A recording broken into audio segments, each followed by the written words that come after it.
Mabuti naman nakarating kayo. Ang tagal na nating hindi nagkita, Mars. Oo nga. Oh, si Comadre. Ay, maiwan muna namin kayo, ha? Sige po. Enjoy, ha? Enjoy kayo. Thank you, love, ha?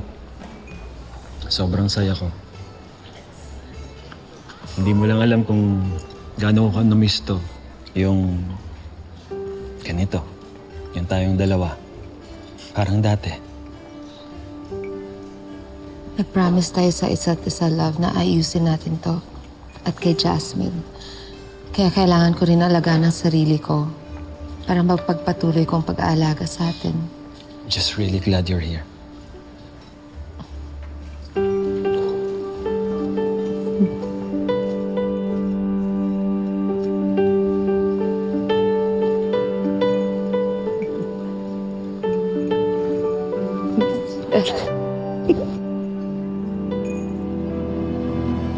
March, long time no see talaga. Parang mas lalo kang nag-glow.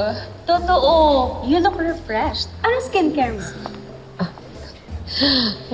Ano ba kayo? Para namang hindi nyo kilala si Marge. Pag may events, she makes time. Pero alam nyo kapag nasa bahay, nako, ibang-iba.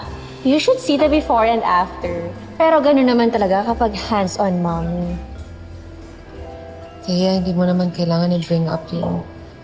Uy, admiration yun, ha?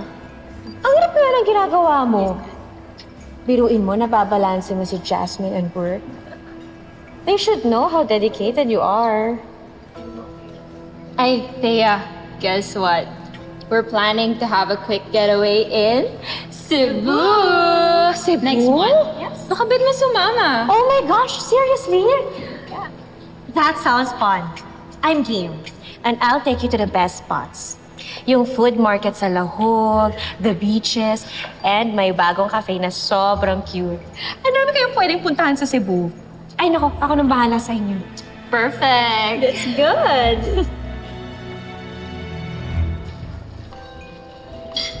Kaya, totoo bang pumayag ka na sasama ka sa Cebu kay Clarissa? Why not? Bakit ka pumayag? Ano yung mga death threats? Tigilan niyo na kami! May investor kasi na nagsabi sa amin na magbabalik daw kami ng Cebu. Delikado daw yung buhay namin ng anak ko. Huwag niyo na kaming guluhin! Actually, I just said yes to the invitation. To be polite. Ano ba? Hindi naman talaga ako sasama, no? So, of course, hindi ko makakalimutan yung mga death threats ng mga loan sharks dun sa Cebu. Loan sharks?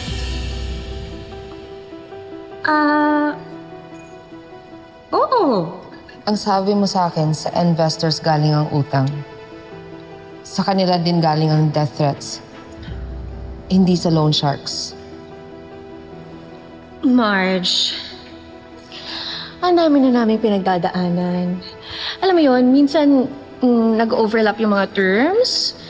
At saka, ang dami nang haras sa amin. May mga investors, may mga lenders, at mga kung sino-sino pa. Kaya hindi nagtutug... Teka lang. Bakit ba tinitrigger mo ko? Party to, hindi ito interrogation. Uminom ka na lang kaya para ma-relax-relax ka. Hindi kasi nagtutugma ang mga kwento mo. Ano ba talagang totoo, ha? May death threats ba talaga or gawa-gawa mo lang? Bakit ba tinatanong mo ko ngayon? At saka bakit ba sobrang big deal nito sa'yo? Because it matters to me dahil pinaniniwala mo ako na may death threats kayo. Kinausap ko si Dad at si Paolo para patirahin kayo sa bahay. O bakit? Pinilit ba kitang sabihin mo yun? Hindi naman, di ba? Sarili mo namang choice yun, kaya wag mong isumbat sa akin yan. Hindi ito utang na loob. Ang hinihingi ko, anong totoo? Ito ang totoo, Marge. Hindi lang ikaw ang Torre Campo. Ako rin.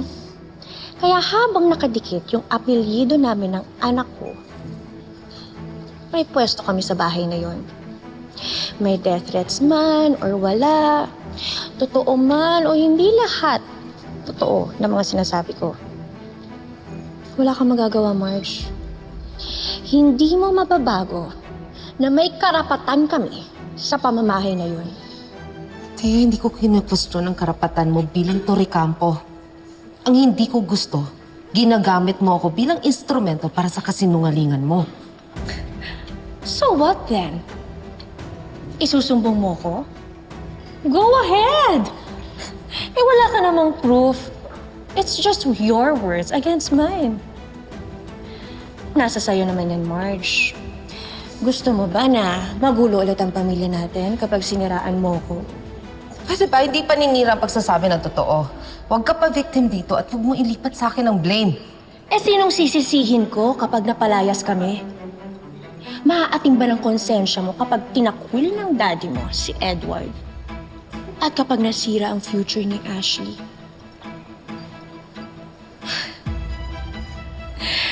Kaya Marge, if I were you, think hard and long bago ka mag-throw ng accusation sa akin. Because hindi lang naman ako ang masisira. Pwedeng madamay si Edward at si Ashley.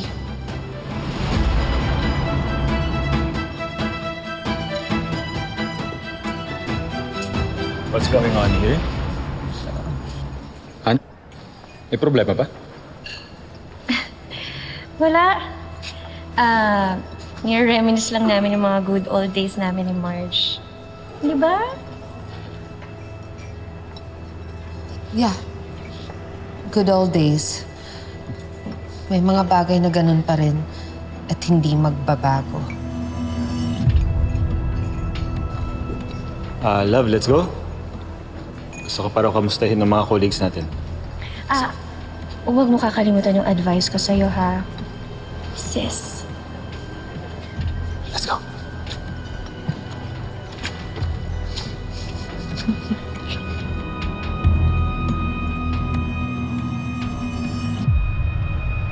Ang lakas naman ng loob ng Thea na nalokohin tayo. At ito namang si Edward. Imbis na pagsabihan yung asawa niya, sinakyan pa. Kailangan ito malaman ni Dad. Wag, love. Sinabi ko lang to sa'yo dahil gusto kong malaman mong totoong kulay ni Thea. But please, promise me, wag mo na itong parating kay Dad. Bakit hindi? Dahil naniniwala ako na walang kasalanan si Edward.